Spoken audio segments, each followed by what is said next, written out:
तो गाइस कैसे हैं आप सभी।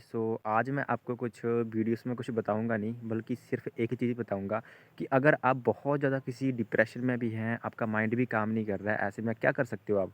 तो आपको मैं एक सजेशन दूंगा आज, बल्कि जो मैं आपको बताने जा रहा हूँ। देखिए, नेचर जो होता है ना, मेरे पीछे आप नेचर को देख सकते हो, जो कि बिल्कुल अच्छा दिख रहा होगा, और इस नेचर के आगे सब कुछ फेल्ड है। मतलब आपको ज़्यादा डिप्रेशन में हो, कुछ ऐसी चीज़ें आपके दिमाग में नहीं काम कर रही है, तो सिर्फ आप ट्रैवलिंग कीजिए।